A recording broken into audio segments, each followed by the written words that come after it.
Selamat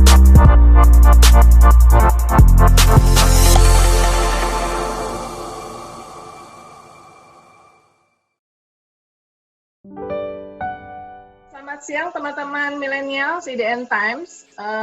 Kita ketemu lagi dalam ngobrol seru. Kali ini bentuknya adalah wawancara eksklusif IDN Times. Saya Uni Lubis dan saya mendapatkan kesempatan yang spesial waktu untuk bertanya banyak hal kepada Menteri Pendidikan dan Kebudayaan Mas Nadiem Makarim yang hampir setiap hari sebetulnya menjadi headline karena isu pendidikan, pembelajaran jarak jauh itu adalah isu tiga besar selama pandemi COVID-19.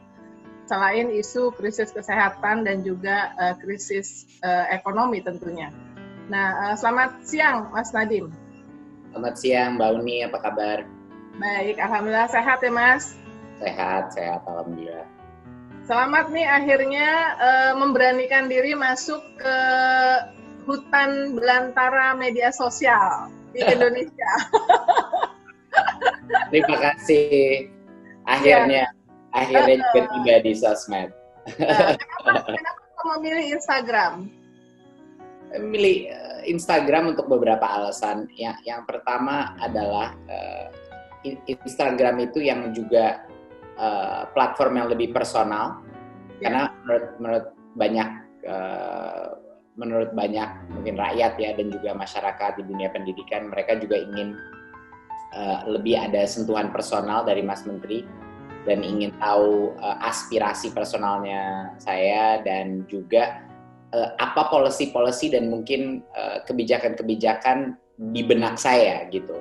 Jadinya karena platform Instagram itu lebih personal dan juga karena itu untuk menampung aspirasi juga lebih enak buat saya gitu, karena saya juga bisa melihat siapa yang berkomen dan juga mungkin lebih community based dari platform-platform lainnya gitu, dan tentunya juga lebih mudah, jadinya banyak sekali stakeholder saya dan stakeholder Kemendikbud yang ada di Instagram karena tentunya stakeholder terutama saya adalah siswa dan mahasiswa.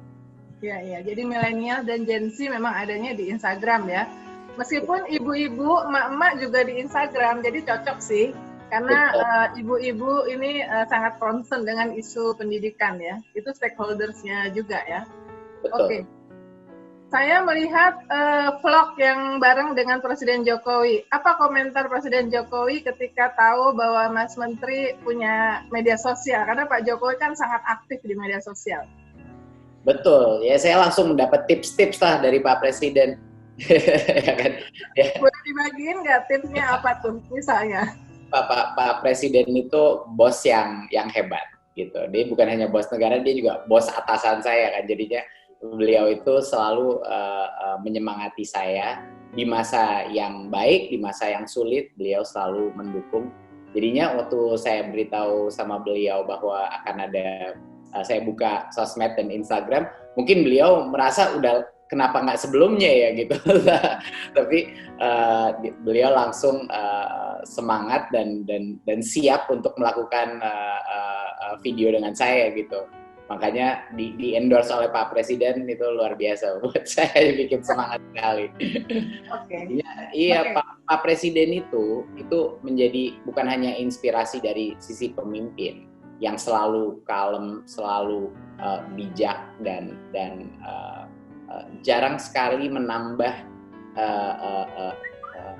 Beliau tuh di masa-masa stres malah menjadi pemimpin yang sangat mengademkan gitu menurut saya, dan karena saya bawaannya juga stres tentu dengan kondisi krisis seperti ini kan, jadinya beliau itu sangat menenangkan dan memberikan arahan yang jelas. Tetapi dari aspek sosmednya beliau itu buat saya udah sangat senior dan luar biasa pengalaman dalam sosmednya. Walaupun saya masih lebih muda dari beliau, tapi beliau pengalaman di sosmednya itu udah jauh lebih tinggi dari saya. Jadinya beliau itu selalu mengetahui isu-isu yang ada di masyarakat tanpa ada pelaporan formal dari siapapun. Jadi beliau itu udah tahu duluan, dan itu suatu hal yang saya ingin mereplikasi kemampuan untuk mendapatkan informasi secara langsung dari masyarakat. Baik, ya saya pernah wawancara Mas Pramono Anung. Mas Pram cerita bahwa setiap hari Presiden Jokowi itu menyediakan 2 jam waktunya untuk memonitor mention-mention yang ada di media sosialnya untuk tahu langsung apa yang disampaikan masyarakat. Apakah Mas Menteri juga memonitor langsung media sosialnya atau lewat admin? Saya memonitor langsung setiap hari. Langsung ya? Ya, saya melihatnya. Okay. Tentunya saya ada tim yang bisa membantu menyarankan, komen dan mengirimkan foto-foto ke saya untuk rekomendasi. Tapi saya sendiri yang membaca komen-komennya dan saya banyak sekali mendapat wawasan dan memang awalnya banyak orang bilang nggak menyeramkan itu bahwa sosmed. Tapi ternyata di Instagram itu banyak saran-saran yang sangat konstruktif. Dan juga banyak sekali dukungan, jadi saya merasa juga lebih semangat sekarang setelah punya Instagram personal. Ya sebenarnya ini we are in this together sih. Jadi mereka banyak orang yang mungkin ingin bicara langsung meskipun lewat media sosial sehingga apa yang menjadi concern-nya bisa disampaikan gitu, tidak hanya lewat media. Jadi sekali lagi selamat atas Instagramnya, semoga followernya cepat banyak. Nah, saya mau bertanya soal isu yang dimulai dari isu yang terbaru ya. Yang ini juga masih menjadi banyak pertanyaan soal subsidi kuota internet tepat sasaran ya. Tapi sebelum ke situ mungkin ini, sebetulnya selama pandemik ini inovasi dan kreatif terobosan apa yang dilakukan oleh Kemendikbud di bawah pimpinan Mas Menteri yang highlight-nya? Daftarnya cukup panjang ya, karena pandemi ini harus melakukan berbagai macam hal untuk pertama kalinya. Salah satu inovasi terbesar adalah untuk memberikan diskresi full kepada dana BOS yang kami transfer langsung pada sekolah-sekolah untuk dipergunakan untuk kuota guru, kuota siswa, alat TIK, dan bahkan untuk membayar honor untuk guru-guru honorer yang membutuhkan. Jadinya kita memberikan full kebebasan bagi kepala sekolah untuk menentukan apa kebutuhannya dan tidak dipagu-pagu dan direstriksi. Jadi itu merupakan inovasi yang sebelumnya belum pernah terjadi ya. Alhamdulillah ini juga pertama kalinya dalam bertahun-tahun bahwa dana BOS itu langsung ditransfer kepada sekolah dan tidak melalui dulu pemerintah daerah, sehingga tidak ada penundaan dalam penerimaan uang kepala sekolah dan tidak harus meminta atau meminjam dari orang tua dulu untuk biaya operasional sekolah. Jadi itu merupakan suatu inovasi juga. Ini juga di masa pandemi kita pertama kalinya mengeluarkan kurikulum darurat, di mana sampai 20-40% daripada setiap mata pelajaran itu kompetensi dasarnya itu diringkas secara dramatis sehingga guru-guru bisa fokus kepada yang esensial dan apa yang prasyarat kepada jenjang berikutnya. Nah, orang tua juga jadi dan murid nggak terlalu terbebani dengan jumlah tugas yang luar biasa karena guru harus kejar tayang semua kompetensi dasar di silabus. Inovasi berikutnya adalah kita menciptakan modul-modul khusus di masa PJJ untuk SD dan untuk PAUD dengan fokus terutama untuk membimbing orang tua harus mengerjakan apa. Jadi ini modul-modul yang bisa dikerjakan secara offline di dalam rumah tangga, di dalam konteks rumah tangga, dan perannya orang tua diperjelas dan dipertajam. Karena banyak sekali orang tua yang komplain mengenai saya nggak tahu harus mau apa dengan anak saya, apa saja aktivitas yang bisa saya lakukan. Jadi ini adalah jawaban kami di Kemdikbud untuk merilis modul yang kita update tiap bulan untuk PAUD dan SD, karena mereka yang paling rentan di masa PJJ ini. Yeah. Inovasi lain yang kita lakukan adalah karena juga keterbatasan dana BOS, kami juga menggelontorkan sekitar 3 triliun di BOS, namanya bukan BOS reguler, namanya BOS afirmasi dan BOS kinerja, yang selama ini belum pernah diperbolehkan untuk digunakan untuk sekolah swasta, dan pertama kalinya sekarang kami berikan pada sekolah swasta karena sekolah swasta itu banyak yang murid-muridnya atau orang tuanya tidak mampu membayar ataupun tidak mau membayar karena tidak merasa ada value add daripada proses PJJ. Jadi ini harus kita pikirkan juga. Ditambah itu juga 1 triliun kita realokasikan untuk bantuan UKT mahasiswa, terutama mahasiswa di swasta yang universitasnya tidak menerima pertolongan dana dari pemerintah. Jadi kami merasa ini suatu hal yang sangat penting untuk kami lakukan. Dan tentunya perjuangan terakhir kita adalah dana 9 triliun yang alhamdulillah berhasil disetujui oleh pemerintah dan Kemenq untuk bantuan pulsa dan juga untuk tunjangan profesi guru dan dosen. Jadi itu adalah terobosan-terobosan yang harus dilakukan dalam waktu cepat ya. Itu di luar harus membangun belajar dari rumah dari TVRI dan RRI dalam waktu beberapa bulan saja. Kita harus secara tergesa-gesa menciptakan channel-channel suplemen lainnya ya. Jadi masih ada banyak lagi Mbak Uni, tapi itu kira-kira yang besar-besar itu. Mungkin pertama kali kita belajar melalui TVRI ini dan ternyata lumayan laku. Acara pendidikan kita melalui TVRI. Lumayan laku dan bahkan banyak yang bilang kurang waktunya ya, karena per level cuman 1-2 jam gitu kan. Bahkan jumlah masyarakat maupun juga bahkan politisi pun yang menyebut bahwa banyak sekali yang menginginkan kenapa nggak TVRI menjadi channel pendidikan aja gitu. Dulu kan ada namanya TPI kan. Ya. Dulu dan itu merupakan kita setiap hari kita perbaiki lah kontennya, tapi kita sekarang mulai berpikir ini merupakan sesuatu yang cukup menarik nih konsep mengajar melalui TV, karena enaknya TV itu nggak harus bayar pulsa. Jadinya orang mengasumsi bahwa kalau lewat YouTube misalnya atau sarana video yang gratis itu baik karena gratis, tapi kenyataannya tidak gratis karena ada biaya kuota gitu. Sedangkan jauh lebih murah kalau kita bisa melakukannya melalui TV atau satelit dan channel-channel seperti itu, dan bisa lebih lama. Untuk long form ya, untuk long form video itu mungkin platform yang lebih ideal.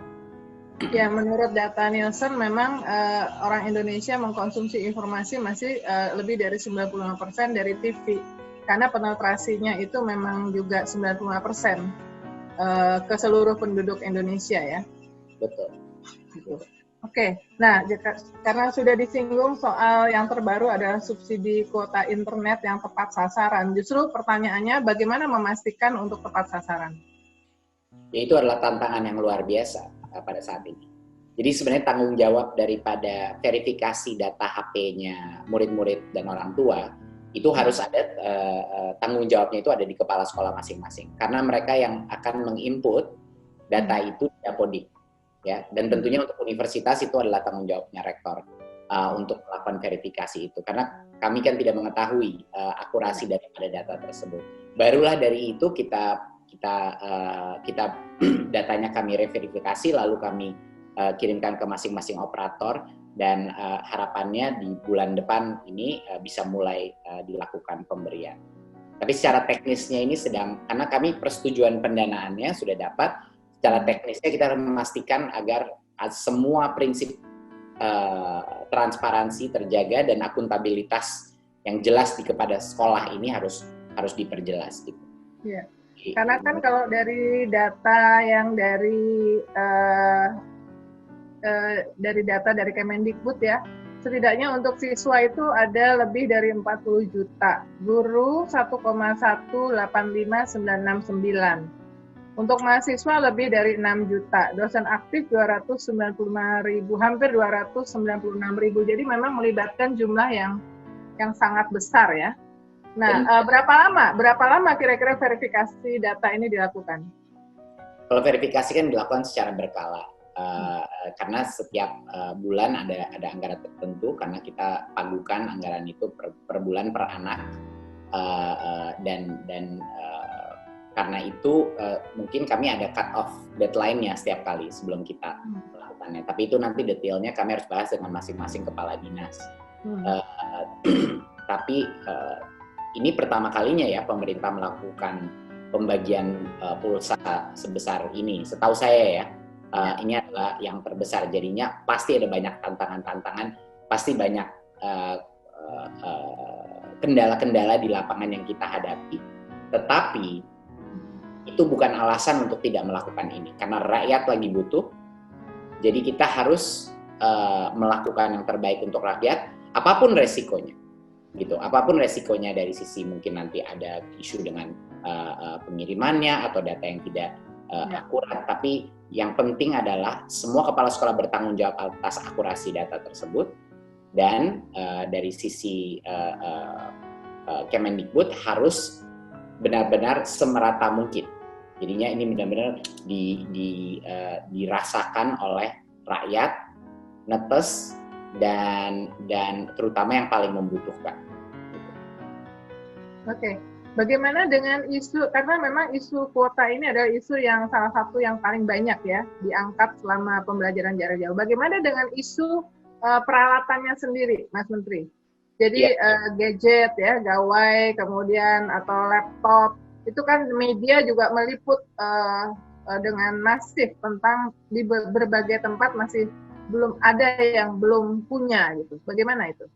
Betul. Jadi kami kan memperjuangkan anggaran itu harus memilih mana prioritas yang paling urgen sekarang. Memang benar banyak sekali masyarakat kita yang tidak punya akses ke misalnya smartphone, tetapi jumlah yang tidak punya akses itu bukan punya smartphone, tapi punya akses ke smartphone. Itu sangat penting perbedaannya. Karena banyak sekali yang mengakses smartphone mungkin dari tetangga atau keluarga sekitar, mereka banyak yang sharing ya di Indonesia, saling berbagi lah menggunakan gawai. Jadi dari berdasarkan semua hasil survei kita dan riset kita adalah yang paling urgen ini sebenarnya biaya kuotanya. Bahwa akses HP itu memang bermasalah di berbagai macam daerah, tapi jumlahnya nggak sebanding dengan jumlah yang merasa terbebani dengan dampak ekonomi yang sudah begitu mengkhawatirkan, harus ada beban biaya membayar kuota. Jadi selama masa PJJ paling tidak untuk akhir tahun ini, kita ingin memastikan itu dulu yang kita solve. Dan tentunya tunjangan profesi guru untuk memastikan bahwa jangan lupa bukan hanya sektor ekonomi lain yang terpukul, sektor pendidikan, yaitu salah satu sektor terpenting di Indonesia, itu juga harus kita pikirkan, dan guru dan dosen itu juga merupakan kunci daripada ekonomi kita, bukan hanya dari pembelajaran, tapi juga mereka itu yang menentukan ekonomi kita di masa depan itu seperti apa, karena kualitas SDM adalah yang punya dampak kepada ekonomi masa depan terbesar gitu. Jadi kami harus memilih. Tetapi Mbak Uni, kita ini di tahun ini kita sudah menganggarkan sekitar 700 miliar untuk pembelian laptop. Itu memang dianggarkan sebelumnya, dan itu pun tentunya alat-alat itu bisa digunakan, bisa dipinjamkan juga kepada anak-anak yang mungkin tidak punya akses ke gawai. Dan jangan lupa bahwa relaksasi dana BOS itu dilakukan untuk suatu alasan. Kenapa dana BOS itu kita perbolehkan untuk beli handset, beli gawai, beli kuota, dan lain-lain. Itu adalah untuk memberikan fleksibilitas bagi masing-masing kepala sekolah untuk mengatasi masalah handset ini juga. Jadi dimiliki sekolah, bisa dimiliki sekolah, toh nanti bisa digunakan misalnya tablet atau smartphone, bisa digunakan untuk guru-guru, tapi bisa dipinjamkan juga kepada para anak-anak. Dan banyak sekali sekolah yang sudah melakukan itu, Mbak. Oke. Nah, sektor pendidikan ini penting. Kalau tidak penting kan nggak mungkin satu-satunya sektor yang diwajibkan untuk dapat alokasi 20% dari APBN. Nah, tetapi pandemik ini juga menunjukkan betapa sektor pendidikan itu sangat bergantung kepada kelayakan dari telekomunikasi dan listrik ya. Karena pembelajaran jarak jauh ini sangat bergantung dengan dua infrastruktur itu ya. Saya ingin tahu bagaimana di kabinet hal ini menjadi concern.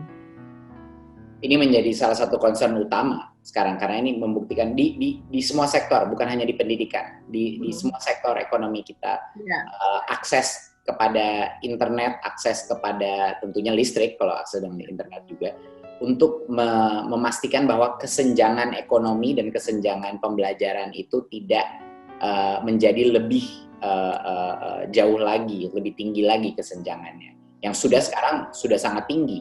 Gitu. Jadinya ini menjadi prioritas pemerintah pusat sekarang, dan koordinasi dengan baik dari Kominfo, Meneg BUMN, dengan berbagai macam instansi untuk memastikan.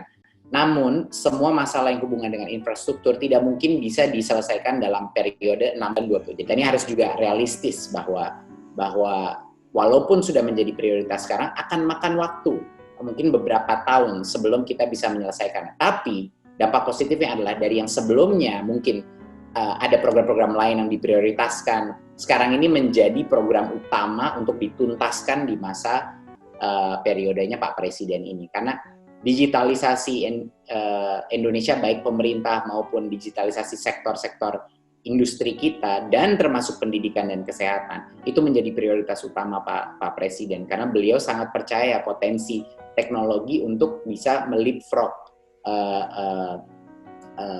dan melakukan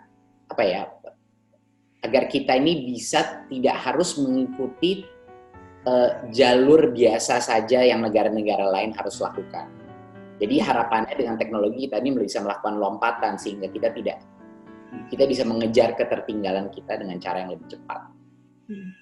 Mas Menteri, saya tahu Anda banyak memonitor apa yang terjadi di global ya, karena latar belakang sebagai pengusaha yang juga di bidang digital. Belajar dari mana? Boleh nggak di-share? Negara lain yang mengalami pembelajaran jarak jauh dengan baik dan kemudian bisa kita adopsi, apakah ada kasus yang seperti itu? Atau memang pengalaman Indonesia itu memang khusus dan unik? Saya rasa saya sering sekali belajar dari pakar-pakar pendidikan di organisasi-organisasi internasional seperti Bank Dunia, OECD. Saya sering berbicara dengan menteri-menteri pendidikan luar negeri dan lain-lain. Satu hal yang saya sadari adalah tidak ada pakar di dunia pandemi.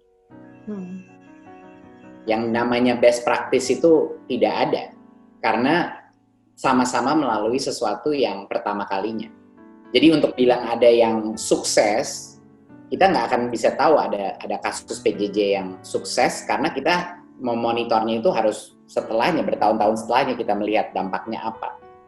Jadi ini adalah kesulitannya mengukur kesuksesan distance learning atau PJJ di masa pandemi, karena tidak ada benchmark. Mbak Uni, kita cuma bisa mengukurnya nanti di hari kedepannya. Jadi itu adalah masalah utamanya, tantangannya. Namun satu hal yang sudah jelas dari semua diskusi adalah tidak ada pembelajaran PJJ yang optimal. Itu disebabkan karena manusia itu membutuhkan, baik guru, orang tua, murid, itu membutuhkan waktu jauh lebih lama, bisa bertahun-tahun, untuk melakukan adaptasi terhadap melakukan sesuatu dengan cara yang berbeda.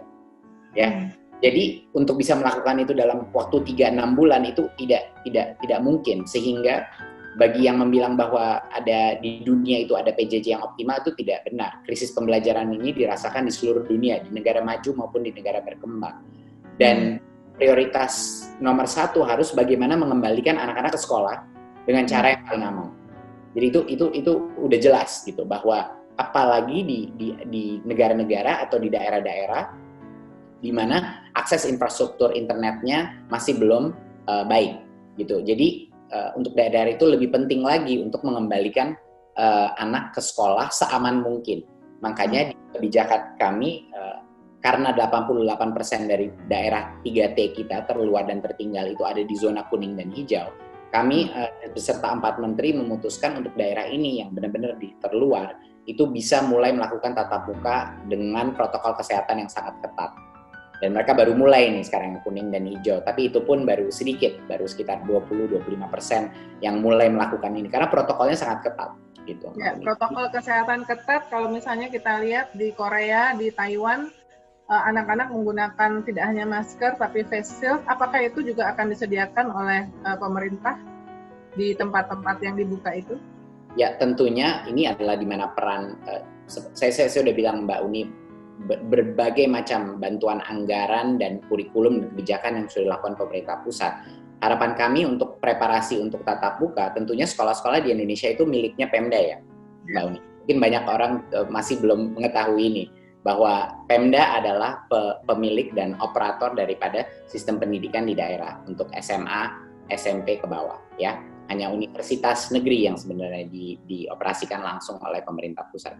Jadi di sini kami harapkan peran Pemda untuk, apalagi karena masyarakat mereka, rakyat mereka sudah meminta untuk bisa tatap muka, jika diperbolehkan dari sisi zonasi kuning dan hijau, mohon diberikan anggarannya untuk masker. Jadi jangan, dana BOS tentunya bisa digunakan, kami sudah membebaskan gitu dan memberikan tambahan ekstra, tapi mohon Pemda juga bisa membantu dari sisi sumber daya pembelian masker, alat sanitasi yang dibutuhkan untuk memenuhi checklist sekolah tatap muka yang sudah dikeluarkan 4 kementerian.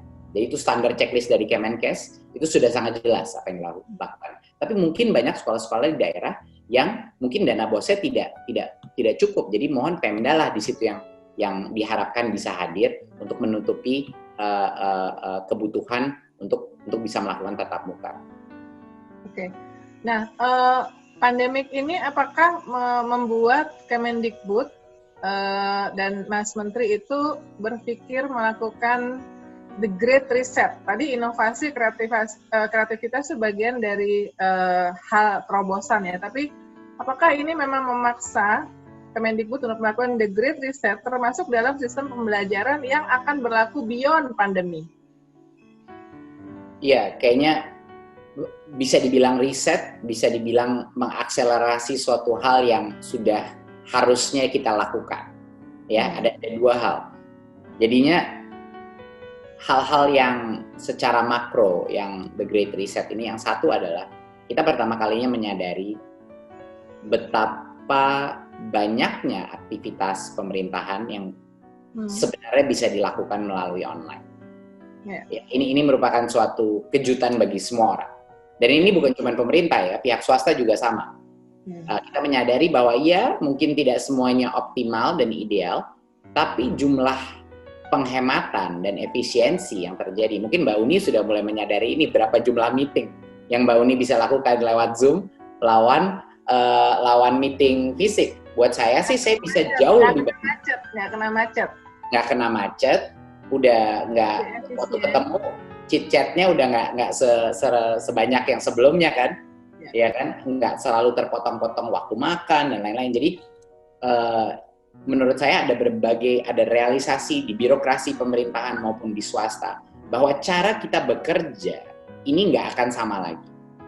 Ya, Pak Presiden sudah menyebut ini berapa kali lagi. Pak Presiden tidak menginginkan kita kembali lagi kepada begitu banyak anggaran yang dikeluarkan untuk dinas, begitu banyak anggaran yang dikeluarkan untuk meeting-meeting di berbagai macam tempat yang sebenarnya bisa digunakan langsung untuk rakyat dan untuk program-program pemerintah. Jadi itu satu hal yang menurut saya Kemdikbud berkomitmen untuk melanjutkan arahan Presiden itu. Jadi cara paling tidak untuk kementerian kami di Kemendikbud, kita tidak akan kembali ke pola yang lama. Itu sudah pasti. Kita pasti akan mencari cara bagaimana menggunakan teknologi untuk menurunkan biaya operasional sehingga anggaran itu bisa kita gunakan untuk sekolah-sekolah, untuk pendidikan, dan untuk perbaikan mutu di pendidikan. Bukan hanya untuk pekerjaan kami gitu. Nah, itu mungkin satu hal yang merupakan great reset ya, cara kita bekerja. Yang kedua adalah, walaupun dampak pandemi kepada pembelajaran ini net-net negatif ya, ini harus diperjelas. Angka PISA kita pasti akan kena untuk yang berikutnya dan lain-lain. Itu udah keniscayaan, itu udah harus kita hadapi secara jujur dan secara realistis. Kita nggak boleh naif bahwa pada saat kita melakukan dalam krisis pandemi ini bahwa kita mutu pembelajaran itu meningkat. Enggak, di dunia semuanya turun. Itu sudah pasti. Pertanyaannya adalah seberapa jauh kita turun. Bagaimana mengejar ketertinggalan itu nanti. Jadi ke depannya tapi ada beberapa hal-hal yang mungkin bisa mendapatkan keuntungan bagi kita di jangka yang lebih medium ke panjang. Satu halnya yang sangat menarik sekarang adalah belum pernah di sejarah Indonesia jumlah guru dan murid, kalau murid sih udah biasa ya sama teknologi, tapi guru dan orang tua mencoba berbagai macam platform teknologi sebanyak di masa pandemi. Jadinya adopsi dan familiaritas terhadap teknologi di Indonesia, di dunia pendidikan dan di sektor-sektor lain, itu belum pernah terjadi seperti ini. Nah, kita nggak tahu nih dampaknya apa. Tapi yang sudah jelas, ketakutan kepada teknologi, ketidaknyamanan itu semakin menurun secara signifikan. Ya, itu yang harus dipahami, dan itu bisa menjadi suatu kesempatan emas bagi kita. Tapi di satu sisi lain, great reset yang telah kita sadari adalah limit daripada teknologi di dunia pendidikan. Tidak semuanya bisa dengan teknologi, dan itu merupakan suatu pembelajaran yang sangat penting, bahwa kita menyadari bahwa interaksi tatap muka betapa pentingnya itu di dunia pendidikan. Jadi bagi teoris-teoris yang bilang bahwa kita bisa melakukan sistem pendidikan yang jauh lebih baik secara online, itu simply apalagi untuk yang jenjang muda, itu tidak benar. Jadinya kebutuhan untuk melakukan interaksi dan dialog secara tatap muka, kebutuhan untuk bersosialisasi dengan teman-teman lain, itu merupakan suatu hal yang naik sekarang posisinya. Bukan cuma teknologi, tapi kebutuhan tatap muka itu menjadi real dan membantah semua argumen bahwa teknologi itu bisa menggantikan guru. Tidak, sama sekali salah, dan ini malah di masa pandemi itu terbukti. Dan yang ketiga, great reset yang terjadi adalah partisipasi orang tua di dalam pendidikan anaknya. Belum pernah kita melihat jumlah, saya termasuk menjadi orang tua yang harus membimbing anak-anaknya. Saya punya 3 anak balita yang sebenarnya sudah mulai PAUD tapi terpaksa online, dan tantangan saya sebagai orang tua ini dirasakan semua orang tua sekarang, yang harus belajar lagi bagaimana menjadi guru, belajar bagaimana mengolah kurikulum, dan untuk pertama kalinya orang tua baru melek kurikulum. Banyak sekali, mereka baru menyadari ini loh yang dipelajari anak saya, ini loh metode-metode yang mungkin efektif dan tidak efektif, dan apa peran saya dalam pendidikan anak saya. Yang tadinya banyak sekali persepsi sekolah itu adalah tempat outsourcing untuk pendidikan anak-anak, sekarang berubah menjadi mungkin enggak. Mungkin orang tua adalah pendidik utama dan sekolah adalah membantu mengkoordinasikan, menjadi suplemen daripada pendidikan anak tersebut. Jadinya paradigma orang tua sebagai pendidik utama ini luar biasa berubahnya menurut saya, Mbak Uni. Dan menurut saya itu kira-kira riset-riset yang terpetik. Contoh di kurikulum aja ya, kurikulum darurat, bahwa kita bisa menurunkan begitu banyak kompetensi dasar dengan pakar-pakar akademi yang hebat-hebat, baik dari Indonesia maupun luar negeri yang di bagian dari tim kita. Itu menunjukkan bahwa sebenarnya kalau tidak ada pandemi, kita mungkin tidak akan terdorong untuk merampingkan kurikulum kita. Gitu. Dan itu adalah riset-riset yang bisa positif dibawa ke depannya. Ya. Kurikulum darurat ini sifatnya opsional ya, bukan wajib. Betul, kalau dipaksa itu namanya bukan merdeka belajar, Mbak. Iya, jadinya masalah selalu kenapa ada resistensi yang luar biasa besarnya atas guru-guru. Setiap kali ada perubahan kurikulum, ganti menteri, ganti kurikulum. Itu saya disebut berapa kali itu. Sebelum saya datang pun itu udah menjadi suatu dogma, ganti menteri, ganti. Karena sifatnya adalah tidak menghargai kemerdekaan masing-masing dinas dan kepala sekolah untuk menentukan sudah siap belum. Gitu. Kalau dipaksa, makanya semua minta, iya dong Mas Menteri, kenapa nggak satu aja loh? Apa yang dimaksudkan kemerdekaan? Kalau saya memaksakan kurikulum darurat kepada semua masyarakat, itu namanya bukan membantu guru, itu namanya memaksakan kehendak dari pemerintah pusat dan melawan prinsip merdeka belajar. Tapi kurikulum ini sudah ditetapkan sebagai kurikulum 100% legal. Oke. Jadinya mohon kepercayaan diri semua kepala sekolah, semua kepala dinas, kalau ingin melaksanakan ini ya lakukan saja. Karena sudah diberikan kerangka regulasi hukum yang pasti.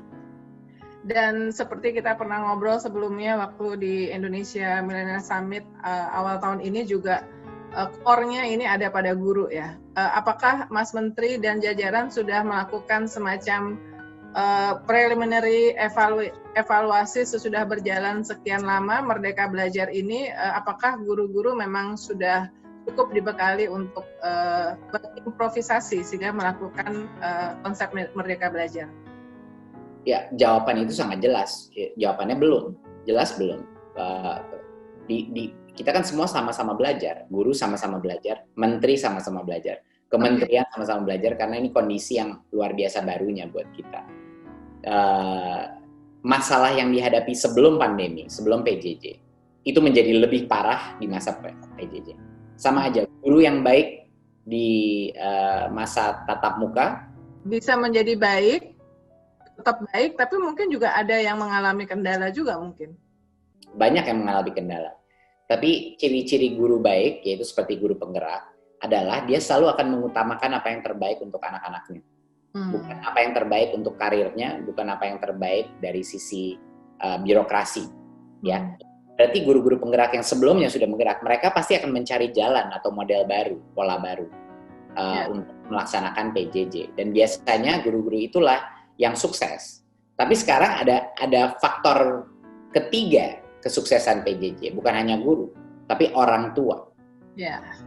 Jadinya guru yang inovatif, guru yang siap melakukan perubahan untuk mencocokkan di format baru PJJ, ditambah orang tua yang peduli dengan pendidikan anaknya dan mau meluangkan waktu untuk membimbing anaknya, equal atau sama dengan PJJ yang efektif.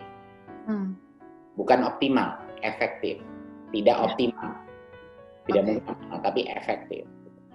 Kalau satu formula ini jomplang, misalnya gurunya guru yang hanya mengikuti saja kurikulum seperti biasa dan tidak melakukan pola yang berbeda, saat Zoom dia tidak melakukan proses penilaian yang sedikit berbeda, dia tidak melakukan personal approach terhadap beberapa anak yang mungkin paling membutuhkan, dan kalau misalnya orang tuanya mengoutsource semua ini kepada guru, ya PJJ tidak akan efektif. Jadi kuncinya ya manusianya, kuncinya manusia dewasanya, gitu. Kuncinya adalah orang tua dan guru. Kalau di sekolah biasanya guru kan yang menjadi kunci kesuksesannya. Kalau di PJJ guru plus orang tua. Ya. Soal kuota subsidi ini apakah berlaku juga untuk sekolah swasta? Banyak pertanyaan. Pasti tidak ada diskriminasi. Kan Dapodik kita dan dana bos kita itu untuk swasta dan negeri. Jadinya misalnya kan ada sekolah swasta yang katakanlah lumayan uang sekolahnya juga lumayan mahal, itu apakah juga bisa mengakses? Itu kami sedang merancang untuk memastikan bahwa target sasarannya itu benar-benar yang membutuhkannya. Jadi itu pasti menjadi salah satu konsiderasi kami. Tapi nanti ditunggu dulu panduan teknisnya, Pak Uni. Kita akan memastikan bahwa ya maksudnya siapa yang berhak menerima, ada argumen untuk semuanya berhak menerima, ada argumen untuk harusnya yang paling membutuhkan menerima. Tapi yang kita pastikan bahwa sebanyak mungkin kita tidak akan bisa membahagiakan semua orang, Mbak Uni, di dalam semua kebijakan kita. Tapi seperti yang saya bilang tadi, kalau kita tidak mengambil langkah ini, karena ini walaupun kita melakukan perjuangan kuota ini untuk rakyat, itu pasti dengan pelaksanaan program ini banyak sekali pasti kritikan dan komplain. Dan kami di Kemendikbud itu ingin menunjukkan bahwa kami siap mengambil resiko untuk kepentingan rakyat, gitu. Dengan semua ketidaksempurnaan implementasi di lapangan yang mungkin terjadi. Karena kalau kita tidak mau mengambil resiko, Mbak Uni, kita mungkin nggak melakukan apa-apa aja. Ya udah nggak apa-apa lah, nggak usah kita berjuang untuk melakukan kuota gitu. Tapi itu adalah tantangan kepemimpinan. Kesuksesan dari program Kemendikbud juga sangat bergantung kepada kolaborasi dari berbagai pihak ya. Nah, bagaimana update dari problem yang sebelumnya sempat terjadi berkaitan dengan POP? Apakah sudah ada solusinya? Ya, alhamdulillah sudah ada solusinya. Yang pertama adalah kami menentukan untuk menunda programnya sampai awal tahun depan, biar untuk beberapa alasan. Satu adalah COVID, untuk memberikan cukup ruang waktu untuk organisasi beradaptasi program mereka di masa COVID ini.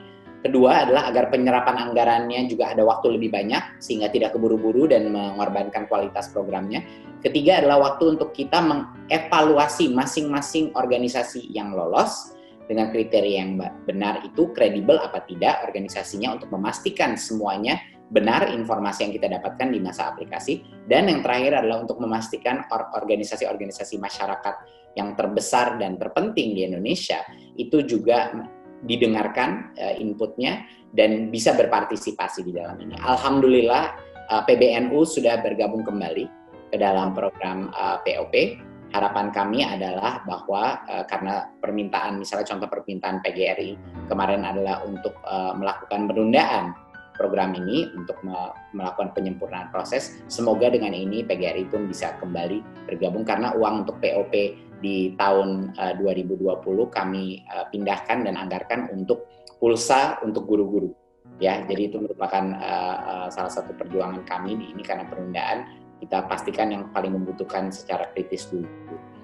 Dan kami harapkan juga Muhammadiyah untuk bisa juga bergabung kembali dalam POP dan berbagai macam program peningkatan mutu pendidikan di Indonesia. Karena tanpa dukungan mereka, Mbak Uni, kita akan tidak mendapatkan jurus-jurus inovasi pendidikan dan semua ilmu pengetahuan dari organisasi-organisasi tersebut yang sudah berpuluh-puluh tahun, bahkan sebelum negara ini berdiri, sudah mendapatkan teknik-teknik inovasi dan reformasi pendidikan yang harus dikurasi oleh Kemendikbud agar bisa diterapkan di skala nasional. Oke. Bagaimana dengan isu wajib militer? Katanya Mas Menteri kaget. Apa sebenarnya yang sudah sempat dibicarakan dengan Menteri Pertahanan berkaitan dengan wajib militer, isu wajib militer untuk mahasiswa? Saya juga masih bingung isu wajib militer ini datangnya dari mana, karena tidak ada sama sekali pembahasan wajib militer sama sekali. Gitu.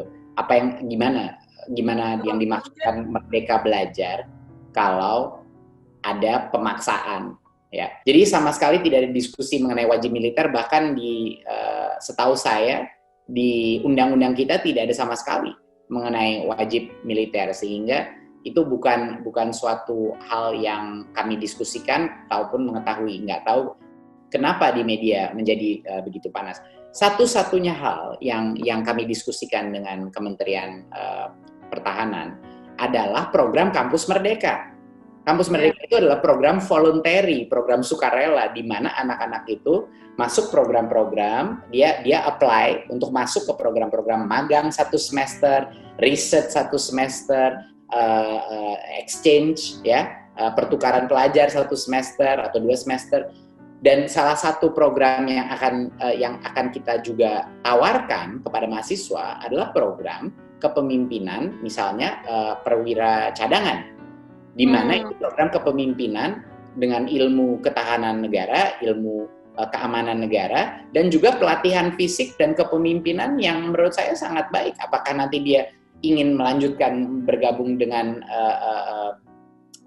angkatan bersenjata kita apa tidak, itu masalah pilihannya mahasiswa. Gitu. Tapi ini merupakan kesempatan bagi mahasiswa mencoba melakukan suatu aktivitas untuk melatih jiwa, bukan hanya jiwa kebangsaan, jiwa kepemimpinan, ilmu ketahanan, dan juga resiliensi mental mereka. Jadi semuanya sukarela dan volunteer, dan menurut saya itu program yang sangat baik.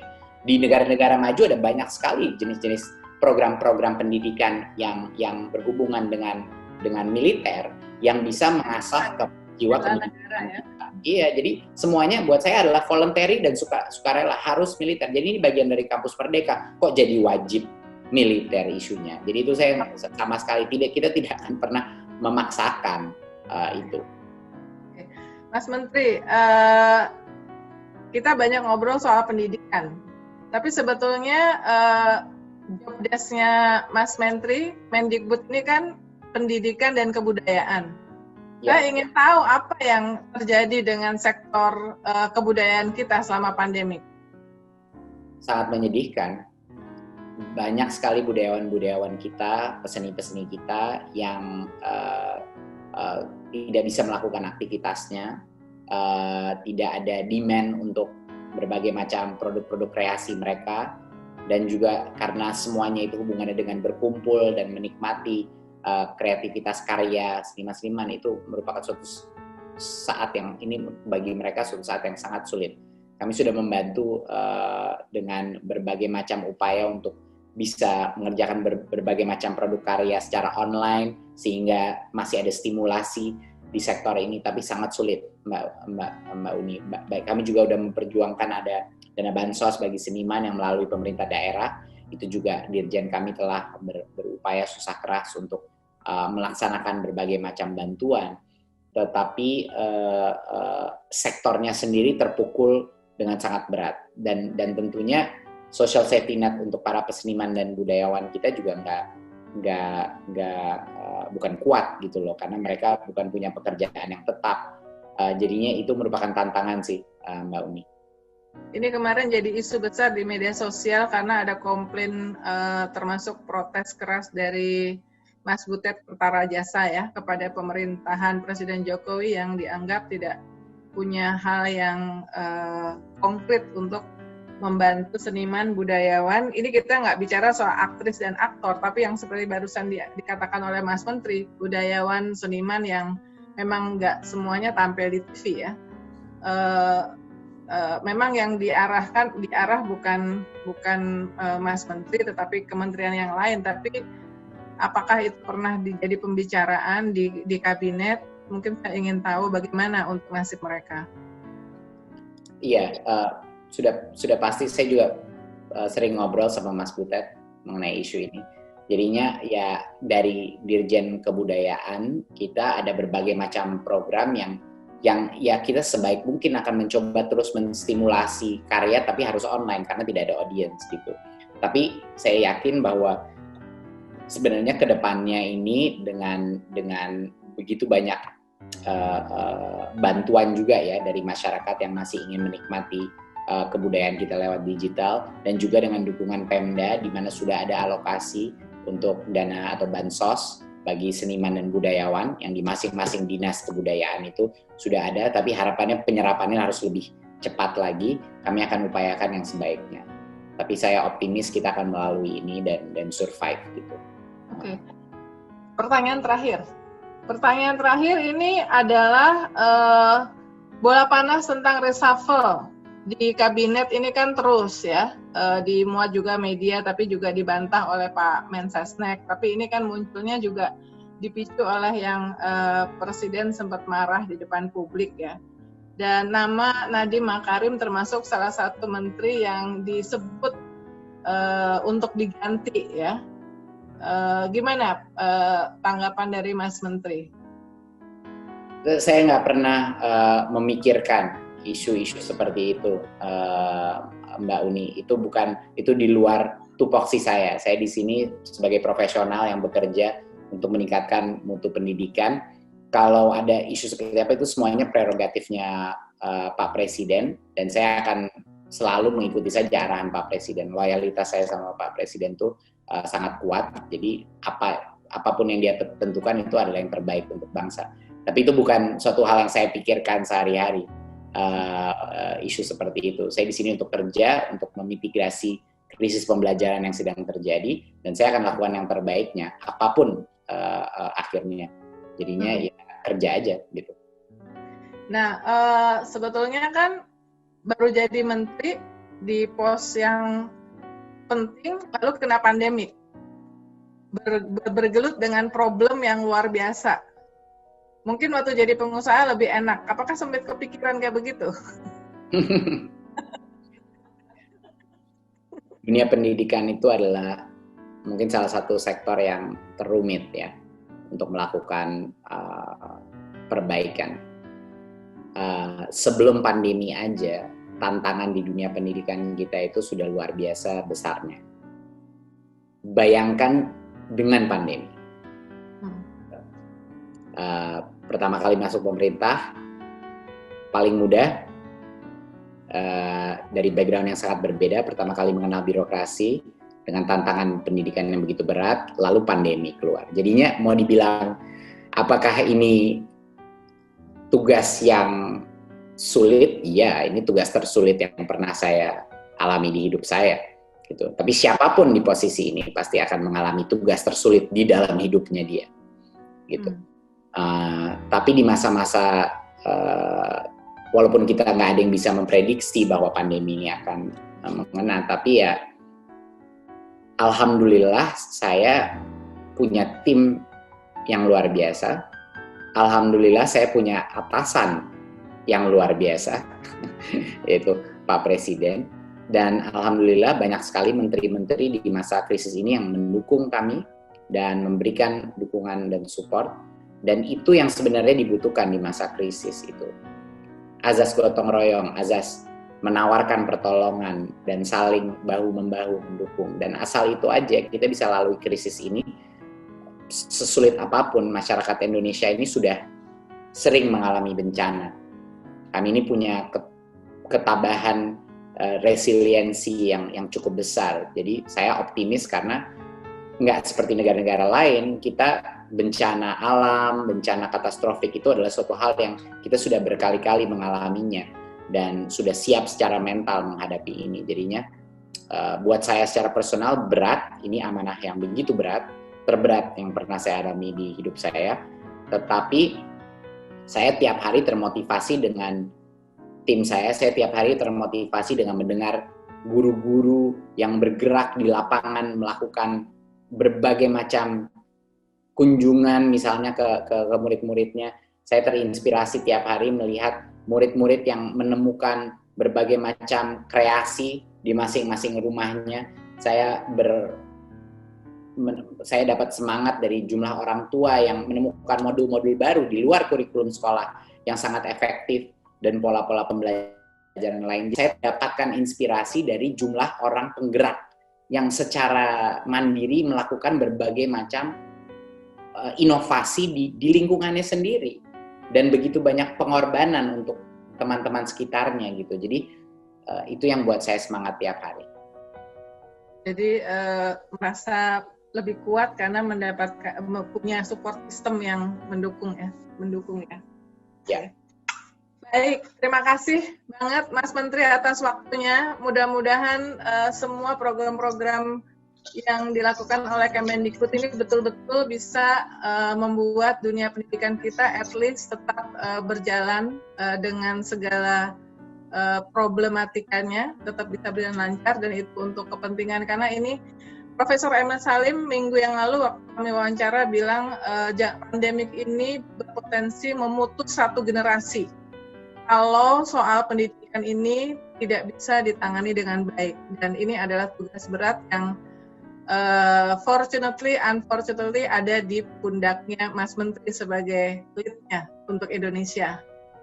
Semoga tetap sehat dan semangat ya. Terima kasih Mbak Uni.